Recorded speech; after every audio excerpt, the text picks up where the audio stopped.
श्री गुरु दत्तात्रय हे केवळ आपल्या अध्यात्माचे मार्गदर्शक नाहीत, तर ते निरोगी आणि दीर्घ आयुष्याचा मार्ग दाखवणारे परमगुरू आहेत. आजच्या या धावपळीच्या आणि धकाधकीच्या युगात बऱ्याच लोकांना वयाच्या एका टप्प्यावर किंवा अगदी तरुणपणातही पायांमध्ये अशक्तपणा जाणवू लागतो.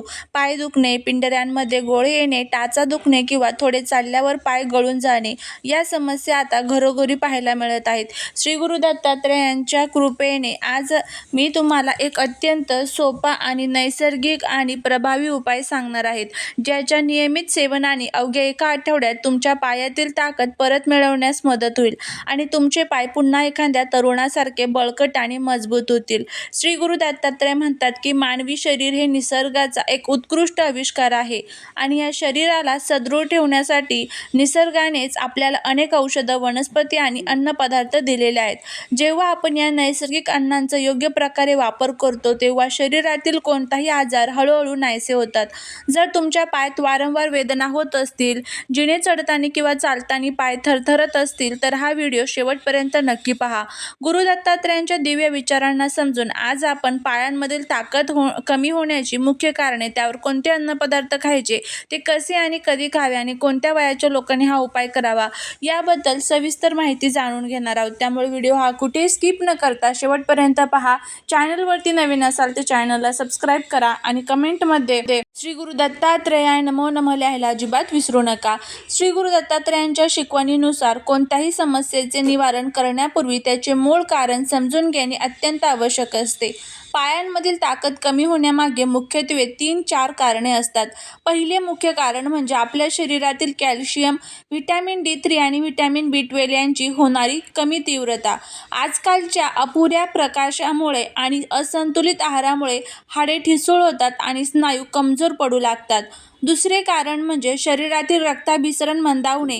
जेव्हा पायांच्या स्नायूंना पुरेसा ऑक्सिजन आणि पोषक घटक मिळत नाहीत, तेव्हा पाय दुखणे आणि पिंजऱ्यांमध्ये वेदना होणे खूप सुरू होते.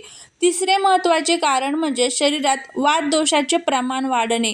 श्री गुरु दत्तात्रयांनी आयुर्वेद आणि निसर्गाचे महत्त्व सांगताना स्पष्ट केले आहे की जेव्हा शरीरात वात वाढतो, तेव्हा सांधेदुखी आणि पायांमधील अशक्तपणा वाढतो. याशिवाय वाढते वजन, जास्त वेळ एकाच जागेवर बसून राहणे, पाण्याचे कमी प्रमाण आणि वाढत्या वयानुसार हाडांची होणारी झीज या सर्व गोष्टींमुळे पायातील ताकद कमी होते. परंतु श्री गुरु दत्तात्रयांच्या आशीर्वादाने निसर्गाने दिलेल्या विशिष्ट आहाराचा जर आपण नियमित वापर केला तर या सर्व समस्यांवर सहज मात करता येते.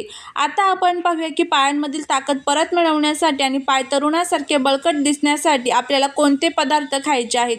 श्री गुरु दत्तात्रयांच्या कृपेने निसर्गाने आपल्याला दिलेले हे पदार्थ अत्यंत सोपे आणि आपल्या स्वयंपाकघरात सहज उपलब्ध होतात. त्यामध्ये सर्वात पहिला चमत्कारिक पदार्थ म्हणजे काळे तीळ आणि खारीक. काळ्या तिळामध्ये भरपूर प्रमाणात कॅल्शियम आणि झिंक असते, तर खारकेमध्ये लोह आणि नैसर्गिक साखर असते, जी स्नायूंना झटपट ऊर्जा देते. दुसरा पदार्थ म्हणजे मेथीदाणे. वात दोषाचे शमन करण्यासाठी मेथीदाणे अत्यंत श्रेष्ठ मानले जाते. पायातील जडपणा आणि सांधेदुखी दूर करण्यासाठी मेथीदाण्यांचा वापर अत्यंत लाभदायक ठरतो. तिसरा पदार्थ म्हणजे अक्रोड आणि बदाम. यामध्ये ओमेगा-3 फॅटी ॲसिड आणि व्हिटॅमिन E भरपूर प्रमाणात असते, जे मज्जातंतूंना आणि स्नायूंना ताकद देते. श्री गुरु दत्तात्रयांच्या आशीर्वादाने हे सुकामेवा शरीरातील रक्ताभिसरण सुधारण्यास मदत करते. आणि चौथा पदार्थ म्हणजे गूळ आणि शेवग्याच्या पानांची पावडर किंवा शेवग्याच्या शेंगा. शेवग्यांमध्ये दुधापेक्षा 4 पट जास्त प्रमाणात पालकपेक्षा जास्त लोह असते. हे सर्व पदार्थ नियमित खाल्ल्याने अवघ्या काही दिवसात पायांमधील अशक्तपणा नाहीसा होतो आणि हाडे मजबूत होतात. श्री गुरु दत्तात्रय नेहमी सांगतात की कोणत्या औषधाचा किंवा अन्नाचा लाभ मिळवण्यासाठी ते योग्य पद्धतीने ग्रहण करणे आवश्यक असते. चला तर मग जाणून घेऊया की हे पदार्थ कसे आणि कधी खायचे. पहिला प्रयोग करण्यासाठी दररोज रात्री 1 चमचा काळे तीळ आणि 2 खारका पाण्यात भिजत ठेवा. सकाळी उठल्यावर श्री गुरु दत्तात्रयांचे नाव स्मरण करून अनुशापोटी ही खारीक चावून खा आणि तीळ व्यवस्थित चावून खाऊन वरून ते पाणी पिऊन घ्या. यामुळे पायातील हाडांना प्रचंड कॅल्शियम मिळते. दुसरा प्रयोग म्हणजे दररोज रात्री अर्धा चमचा मेथीदाणे 1 ग्लास पाण्यात भिजत ठेवा. सकाळी ते पाणी कोमट करून प्या आणि मेथीदाणे चावून खा. यामुळे पायातील वात आणि वेदना अवघ्या एका आठवड्यात कमी होतात. तिसरा उपयोग म्हणजे रोज सकाळी किंवा संध्याकाळी 1 चमचा शेवग्याच्या पानांची पावडर कोमट पाण्यासोबत घ्या आणि आहारात शेवग्याच्या शेंगांचा समावेश करा. रात्री झोपण्यापूर्वी श्री गुरु दत्तात्रेयांचे ध्यान करून 1 ग्लास गरम दुधात चिमूटभर हळद आणि त्याचबरोबर 1 चमचा तूप टाकून प्यावे. यामुळे पायांच्या सांध्यांना तेलकटपणा मिळतो आणि पायातील ताकद वेगाने वाढते. बऱ्याच लोकांच्या मनात प्रश्न होतो की हा उपाय कोणत्या वयाच्या लोकांनी करावा. श्री गुरु दत्तात्रेयांच्या कृपेने सांगायचे तर हा पूर्णपणे नैसर्गिक आणि सात्विक आहार आहे. त्यामुळे 18 वर्षावरील तरुणांपासून ते 70 ते 80 वर्षाच्या वृद्धांपर्यंत सर्व वयोगटातील लोक हा उपाय सहजपणे करू शकतात. ज्या तरुणांचे काम दिवसभर उभे राहून करण्याचे आहे किंवा जे खेळाडू आहेत त्यांच्यासाठी हा उपाय अत्यंत फायदेशीर आहे. तसेच ज्या ज्येष्ठांना वयोमानानुसार चालायला त्रास होतो त्यांनी श्री गुरु दत्तात्रेयांवर श्रद्धा ठेवून हा उपाय सलग 1 आठवड्यात करून पहा. त्यांना स्वतःच्या पायामध्ये कमालीचा बदल आणि ताकद जाणवेल. श्री गुरु दत्तात्रेय हे नेहमीच आपल्या भक्तांना आरोग्याची आणि कल्याणाची काळजी घेतात. औषधांसोबतच मनातील सकारात्मकता आणि गुरूंवरील श्रद्धा ही प्रत्येक आजार बरा करण्यासाठी सर्वात मोठी शक्ती असते. त्यामुळे दररोज सकाळी थोडं चालण्याचा व्यायाम करा, भरपूर पाणी प्या आणि सात्विक पदार्थांचे नियमित सेवन करा. श्री गुरु दत्तात्रेयांच्या दिव्य आशीर्वादाने तुमचे पाय पुन्हा तरुणासारखे मजबूत, निरोगी आणि ताकदवान होतील यात शंका नाही. यासोबतच अजून काही तुम्हाला उपाय जे आहेत ते देखील करता येईल.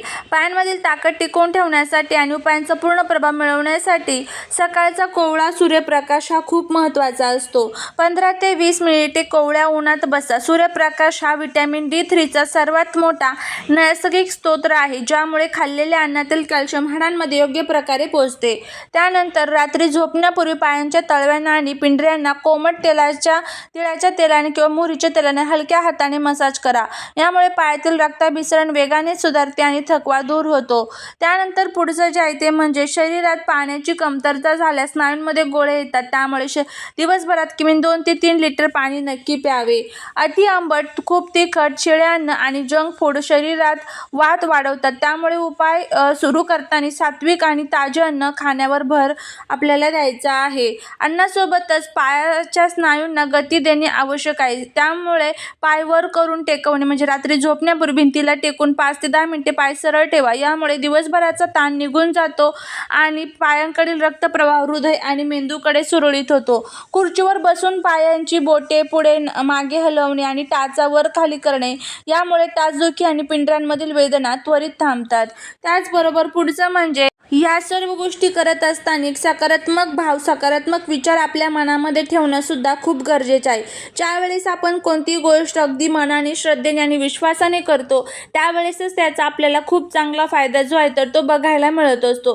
त्यामुळे ह्या सर्व गोष्टी अगदी भक्तीने, श्रद्धेने आणि विश्वासाने करा.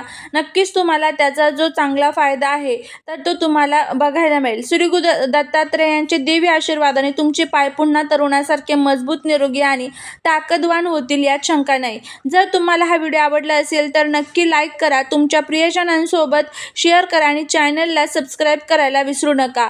आणि असेच नवनवीन व्हिडिओसाठी आपल्या चॅनलच्या शेजारी जे सबस्क्राईबचं बटन आहे तिथे बेल आयकॉन आहे तिथे त्यालाही प्रेस करा. भेटूया पुढच्या एका छानशा नवीन व्हिडिओत एका नवीन माहितीसोबत. तोपर्यंत श्री स्वामी समर्थ.